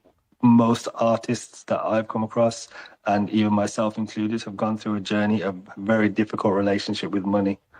So it's very, we're in the crypto industry, which is all about money, and we're trying to find that balance because you can lean over into some of the I didn't mean that to say like money is not important. It's the this is a very specific thing some people do where Yeah, they're just they're extraction. They're just here to extract. yeah, they're just like Yeah. telling you a bunch of BS, but you're just here for the money, man.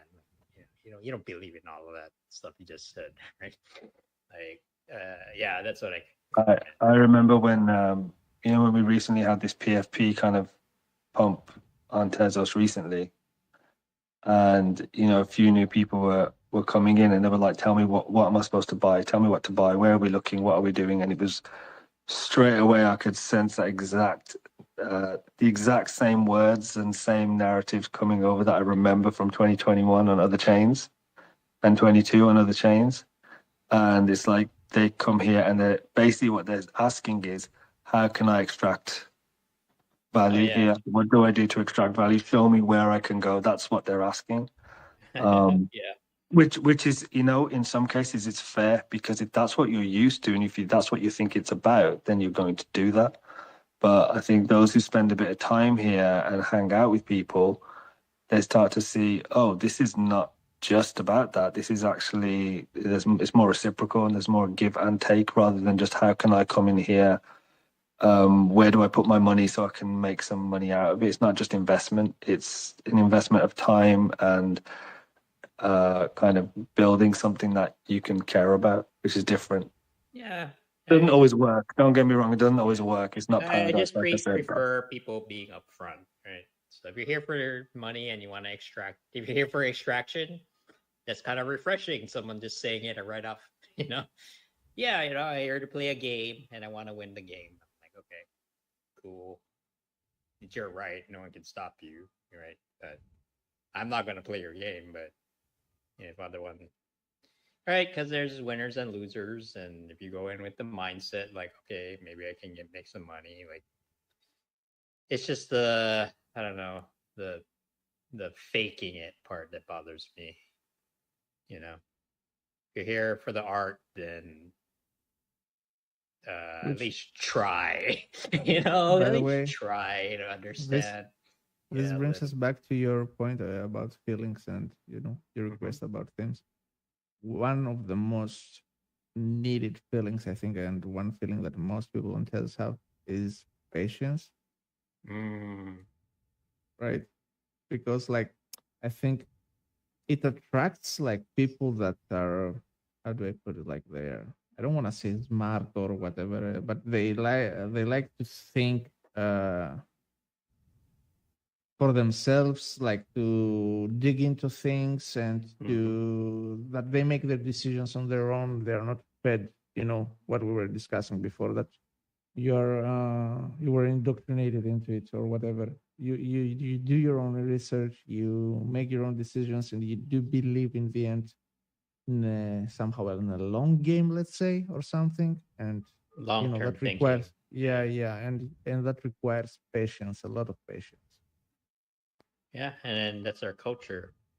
Even I remember Arthur just like being dismissive, pretty dismissive of the market crash, right? It's like, we're here for the long haul, and a lot of people gave him shit for that, but at the same time, I'm like, that's what I signed up for, man. Like, Yeah. Yeah, but I think, I remember. I mean, people don't understand trading either a lot of the times, and they don't understand, when there's a sudden pump, they think it's supposed to last forever, and their emotions get involved, and they think that one spike, totally. they don't realize there's a gap to fill. Like, it's going to come down. You have to understand how this stuff works, and they don't understand leverage trading and how that's having a massive impact. There's loads of other things that people get very emotional about, and they either don't know about it or they're too entrenched in a way. Yeah. And there's so many different facets to being someone on a blockchain who's occupying a small corner of it, which we all kind of do. We occupy small corners of a blockchain doing our own thing. And there's loads of other things happening, and there's loads of other dramas happening as well, which, there's more to it, is what I'm trying to say. Absolutely. And there are so many different variables, and there is so many people also that don't understand that there is no real connection, and that's my opinion, obviously, but there is no real connection between the tech of a blockchain or the users or the dApps or whatever with the market caps and the price actions. And like it's I think people think there is much more weight on the price because of those things than what it is in reality. Yeah. You know, like there are so many things going on in the exchanges, in the order books, in the market makers, in the thousand different things, the arbitrage bots, and who knows what else, all the connections that are going by, in the background that most of them we probably don't even realize, right? So it's easy, and I did it myself as well in the early days. That I was, as you said, there's so much emotion, and I was like, why don't you do that or this or It this does or feel that? good when it goes up, doesn't it? Right? Yeah. Yeah. But Can't deny the that. more time you spend in crypto, and that's not just in Tezos, that's in so many different communities. I started out in so many different coins, Mhm. and it's always the same thing that the more time you spend, the more you realize that, okay, yeah, that's part of the cycle. That's part of the whole crypto thing, Yeah. It also shows how much we still obviously value the dollar or fiat because we're always comparing it in that sense, Oh of yeah. course, so we are nowhere near separating it from that.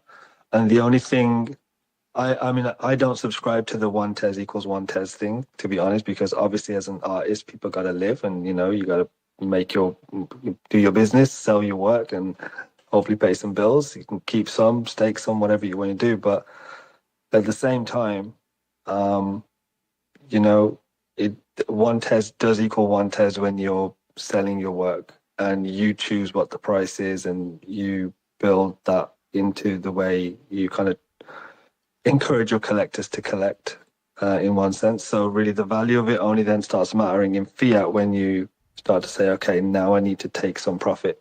I need to put some back into my bank account to buy food and pay bills, right? So it kind of both things apply. But hopefully maybe one day, the crypto changes the way we actually live our lives as well, not just it has to be converted to this and that's when it's useful. Well, when you actually use it to buy things, right? But we're not Exactly. Yeah, exactly. I don't know what kind of world that looks like. It's interesting because I'm not sure how that would look. Here's a thought experiment that might be interesting. Let's say the dollar crashes tomorrow and it goes into hyperinflation mode. And so one Tez is not even like Tesla's to $10,000. And it's not because Tezos is doing so great. It's because the dollar crashed. What happened then? You need $10,000 to buy bread, right? Yeah. So then it's like, oh man, I'm rich. And then you go to the store and you're like, oh, wait a minute. Right. Wait a minute. So I don't know. That also depends where you are in the world as well. Yeah, right? it depends on where you are in the world. So it's like, oh, but it's an interesting thing to think about because that's a very realistic scenario that could happen. But the value of Tezos in the UK is very low. Like you take it out and convert it to pounds, it's so very that'll low. be like a new frontier that never has happened, right? So that'd be interesting. So wait, should I go to take my Tezos to Brazil or China or like all these weird questions you never had to ask before? Also, will you get taxed? Are you going to live in a country where you get taxed on your crypto? Like I'm in the UK again. We get taxed to high heaven on everything. So can I buy a house for 50? Yeah. Well, the moment you make any kind of transfer from one crypto to another, not just to fiat, but one crypto to another, and there's a gain in there, that's taxable. Oh yeah. So, and it's apparently it's all monitored now, which is it's a whole other level of just tightening around owning crypto. And so, you do then start to look at what are these other other countries that they have different tax laws around crypto. They start to become more enticing. Yeah. But what you gonna do? Like, are you gonna move with your family there? I don't know. That's the thing. Yeah, exactly. That's the If thing. I your mean, life, depends how entrenched in crypto you are and how yeah, much you have Yeah. in there. And I think if you have a certain amount, well, why do you think all of the traders have moved to places like Dubai and Yeah, places but like most that? of them are, I don't know, like I think that most of them are like younger, single, not with families, Yeah, with set up life, in the place yeah, and stuff like I that. actually Because it gets much know. harder. No, definitely, I 100%. actually know someone who actually became an expat because they're worried about the direction of the country, or and lots of people threaten that, but they threaten they're going to leave if something happens, but they never follow up. But this guy did. I would not call him a normal person though, because he's not nothing wrong with him, but he yeah, he's a white guy, and then he found an Indian wife. They met here in the States, but he made some money in crypto, in Ethereum. We were in it together, and then he was like, I don't know, and then he just like left, took his wife and his family. They have 2 kids now. They live in Singapore now, I think. I'm not sure, but oh Big life man, choices, man. Big life. I thought Life that's a choices. big choice, though. It's a Yeah. big choice, but I mean, at the same time, I understand it. It's a big choice Yeah. because you do move your whole family, but I'm guessing it's not just to do with crypto. There's a lot of things you've got to Oh, consider when you live absolutely, in a man. Yeah. country and you're raising your kids in that country, Oh yeah, especially when yeah. they're young and you're thinking, what is their life going to be like where we are, and how could maybe I give them a different opportunity? So it's uncomfortable to move country, of course it is, especially if you've lived in a country your whole life, Yeah. or Well, he especially traveled a lot, so maybe it wasn't that as hard as it could be. But I was surprised. He was just like, "Whoa, I'm gone." I'm like, "Oh, well, Yeah. it's snowing again." We're not saying that, it's wrong or anything. It totally depends on its person's but I circumstances. feel like people like him might become more common, as time goes on. So I that's think for something. some people, man, the motions of everyday life don't make sense when you're no longer chasing certain things. Yeah. I mean, that's why a lot of relationships end. It's why you move on, date people as a young person. I mean, it's Yeah. inevitably coming to an end. And this was in 2017. Now this was a while ago. Yeah. So, Well, he's in the heart of it now. and you have a relationship with the country that you live in as well. It's the same. yeah. There's a bond that you have with it, and then if it breaks, then you are going to leave, aren't you? It doesn't make sense to you anyway. I think right now he's probably feeling like he did the right thing. Like, Well, if he's still there, I don't think he's arguing with himself. oh no, they're great people. I know his wife too. Like, very nice. Yeah, but he was a crypto bro. That really, yeah. Sometimes I think about it because I'm like, oh man, but where would I go? I don't know. Right. A good move to Japan where they do things that The makes crypto sense. bros are struggling now though. It's the traders, the ones who are smart traders that know what they're doing. Those are the ones that are making it now. The crypto bros, if they didn't evolve, they're really struggling. If they're not losing everything. Oh, the era of crypto No. broism is over. Yeah, it's now the trader, and the crypto bros moved. Some of them moved into leverage trading and just keep getting wiped out over and over again. Yeah. No, I've been seeing posts about yeah. like, oh, meme coins are over. And I'm like, oh, finally, thank God. Yeah. sorry for the meme coin fans, but I'm just like, fine, we are about over time. We are already over 2 hours. Holy crap. Wait, Yes, I thought. sir. Oh. Wow. Yeah. Look at that. Okay. Well, hey, you know what, folks? This has been an amazing call. I'm going to go ahead and actually probably start wrapping it up there. Do you guys have anything else you'd like to add before we close this up? Any final thoughts? Anything you want to say? What feeling you get when you think about Tezos? And then think about what feeling you get when I say the word. Talk about Love your you. feelings. Solana. How did that make you feel? How did that make you feel? Oh, that makes me so mad. Interesting. Now just kind of channel that and figure out how to turn that into words so people can understand it Okay. and relate to you, because that's what we're looking for. I'm not looking for, I mean, like, don't get me wrong. I want a lottery ticket. I want $1 billion so that I don't have to worry about shit. But I'm sure at $1 billion, you got more shit to worry about now than I ever would. But here's the thing. People don't know what they want. They just want to feel good about what they do choose.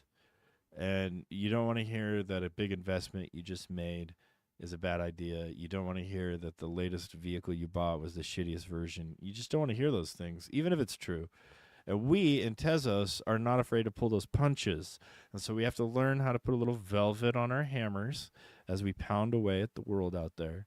Just a little bit of velvet. And that doesn't change the message. That doesn't make it necessarily unfactual, or it doesn't make it, a lie. We're not out there pumping hype or anything. Yeah. But add a little velvet to the hammer. We don't need to tell people that they're idiots for making bad decisions. They already know that. But we don't need to pad their butt and say that they're the smartest people either. They don't need that. We don't pander to people, not in Tezos. This is a zero pandering zone. So, anyway, I love you all, guys. Is there anything else you want to add? Yeah, just remind people why you're still here. I think that's a good place to start, I'm still here because Ryan keeps talking. Otherwise, we would have closed. No, I'm kidding. I'm just kidding. You're I have doing one here thing because to you're add. getting paid. That's why. I get it. No, I was here long before I was getting paid, and I'll be here probably long after the opportunity is gone, because this is bigger than, say, a transactional relationship. This is bigger than I get, I'm here personally, and I even put it up. I repinned it back up on my account. I'm here because of two guys that I met in a chat room over a project that no longer is around. But what they laid out and how they explained everything to me, that has not changed in the time from then till now. That story hasn't changed, and I've heard it from everyone. It's a unified message. So we can continue that. We can continue to keep singing the same song. The words don't necessarily have to be the same every time, but the tune's got to be exactly the same, so that when they're humming, they're humming that tune in the back of their mind. Now these calls are my favorite because we kind of just riff on something, and it's usually pretty interesting. Well, I appreciate you joining us, Ryan, and Retro, and Sandy, and Fendel, and I know PB's gone. I have one thing I want to ask. No, we closed it. Yeah, go ahead.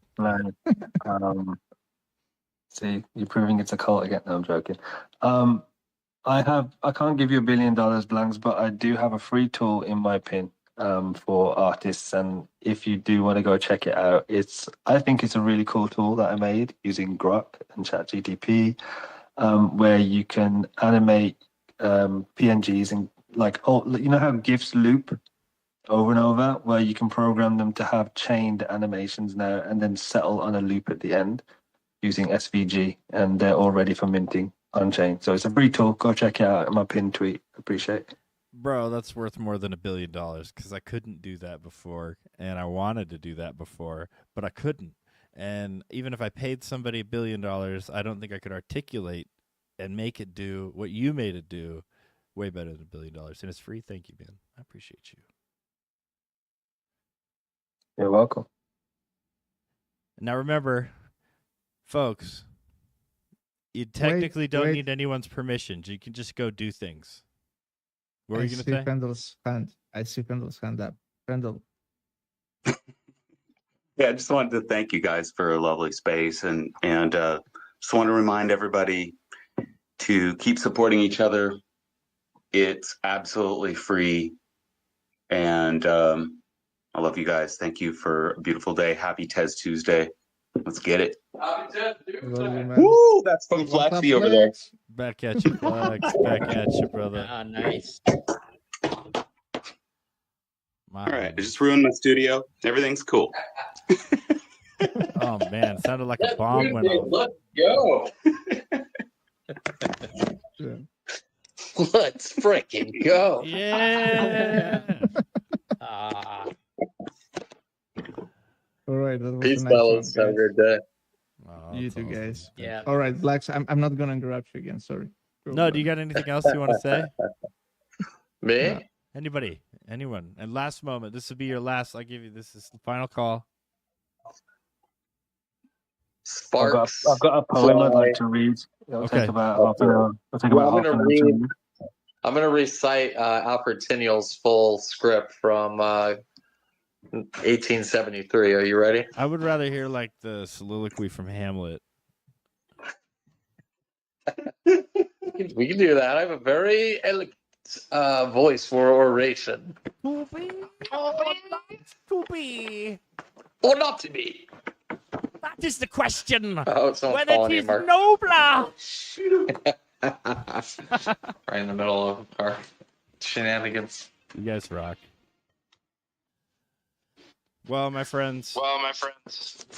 Oh, that's a great echo. Brendel, mute yourself. You are getting echo. All right. Cool. Awesome. Mute. Hello. Oh, you got rid of it. Well, folks, I just want to say big thanks to everyone who came up and shared updates, ideas, stories. It's really what keeps these calls worth showing up for. Now, if you didn't get a chance to speak this time, we do this every other week. Same place, same time. We're back every Tuesday. So if this is your first time listening, check out our past episodes or join us next week. Until then, stay curious, stay connected, and we'll catch you next time. Thanks for joining.